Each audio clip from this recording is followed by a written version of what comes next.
ಪೌರಾಣಿಕ ನಾಟಕಗಳಿಂದ ನಮ್ಮ ಸಂಸ್ಕೃತಿ ಹಾಗೂ ಸಂಸ್ಕಾರಗಳು ಇಂದಿಗೂ ಜೀವಂತವಾಗಿದೆ ಎಂದು ಬೇಲೂರು ತಹಶೀಲ್ದಾರ್ ಎಂ ಮಮತಾ ಅವರು ಶ್ರೀ ಚನ್ನಕೇಶವ ದೇವಾಲಯ ಮುಂಭಾಗದಲ್ಲಿ ಶ್ರೀ ಚನ್ನಕೇಶವ ಕೃಪಾ ಪೋಷಿತ ನಾಟಕ ಮಂಡಳಿಯ 18ನೇ ವರ್ಷದ ಸಂಭ್ರಮದ ಅಂಗವಾಗಿ ಆಯೋಜಿಸಲಾಗಿದ್ದ ಧರ್ಮರಾಜ್ಯ ಸ್ಥಾಪನೆ ನಾಟಕದ ಕಾರ್ಯಕ್ರಮವನ್ನು ಉದ್ಘಾಟಿಸಿ ಮಾತನಾಡಿ ನಮ್ಮ ಸಂಸ್ಕೃತಿ ಇನ್ನೂ ಜೀವಂತವಾಗಿದೆ ಅಂದ್ರೆ ಅದು ಪೌರಾಣಿಕ ನಾಟಕಗಳಿಂದ ಮಾತ್ರ.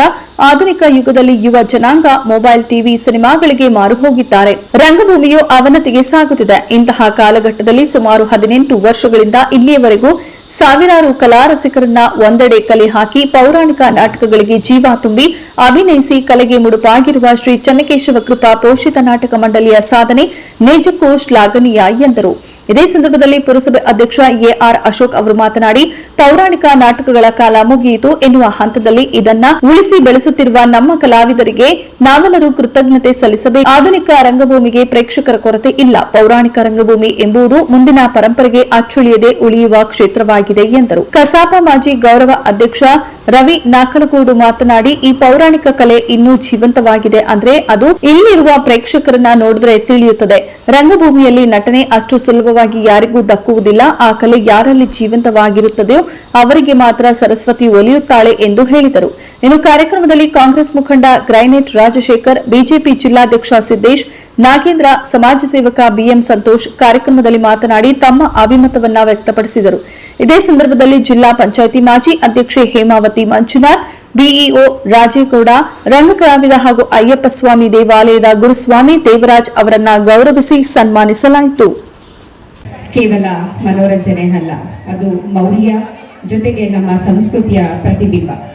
ನಾಟಕದಲ್ಲಿ ಬರುವಂತಹ ಪಾತ್ರಗಳು ನಮ್ಮ ಜೀವನವನ್ನ ಉನ್ನತೀಕರಿಸಿಕೊಳ್ಳೋದಕ್ಕೆ ಜೊತೆಗೆ ಬದಲಾವಣೆ ಮಾಡ್ಕೊಳ್ಳೋದಕ್ಕೆ ಒಂದು ಆದರ್ಶ ಪಾತ್ರಗಳಾಗಿ ನಾವು ತಗೋಬೇಕಾಗತ್ತೆ.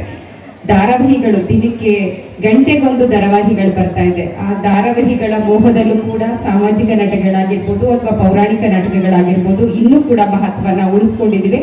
ಅದಕ್ಕೆಲ್ಲ ಮುಖ್ಯ ಕಾರಣ ಅಂತ ಹೇಳಿದ್ರೆ ಕಲಾವಿದರು ಅಂತ ಹೇಳಿದ್ರೆ ತಪ್ಪಾಗೋದಿಲ್ಲ.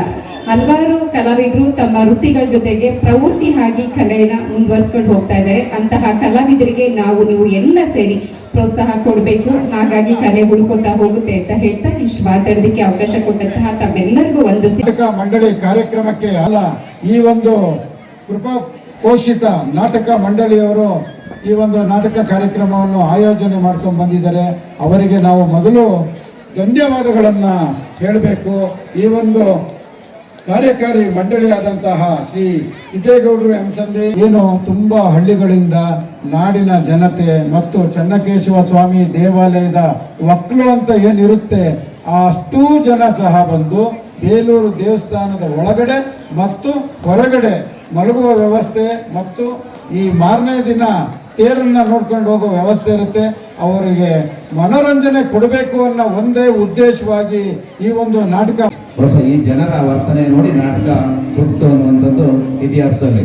ಆದರೆ ಒಂದು ಸತ್ಯ, ನಾವು ನಾಟಕ ರಾಮಾಯಣ ಇರ್ಬೋದು, ಮಹಾಭಾರತ ಇರ್ಬೋದು, ಕಾಲ್ಪನಿಕ ಅನ್ಕೊಳ್ತೀವಿ. ಕಾಲ್ಪನಿಕ ಅಲ್ಲ, ಜೀವನದ ಭಾಗವಾಗಿ ನಡೆದು ಹೋದ ಘಟನೆಯನ್ನ, ಅಲ್ಲಿ ನಡೆದಂಥ ಘಟನೆಯನ್ನ ವೇದಿಕೆ ಮೇಲೆ ತರ್ತಾ ಇರುವುದು ನಾಟಕ ಆಗಿದೆ. ವಾಸ್ತವವಾಗಿ ಅಯೋಧ್ಯೆಯದು ಇತ್ತು. ಹಾಗಾಗಿ ದೈವ ಭಕ್ತಿ ಎಲ್ಲರೂ ಕೂಡ ಮನುಷ್ಯನಿಗೆ ಬೇಕಾಗ್ತದೆ. ನಾವು ದೈವ ಭಕ್ತರಾದ್ರೆ ಮಾತ್ರ ಜೀವನ ನೆಮ್ಮದಿಯನ್ನ ಕಾಣಲಿಕ್ಕೆ ಸಾಧ್ಯ. ಕಾಲಘಟ್ಟದಲ್ಲಿ ಇವತ್ತ ನಾಟಕನ ಹಮ್ಮಿಕೊಂಡಿದ್ದು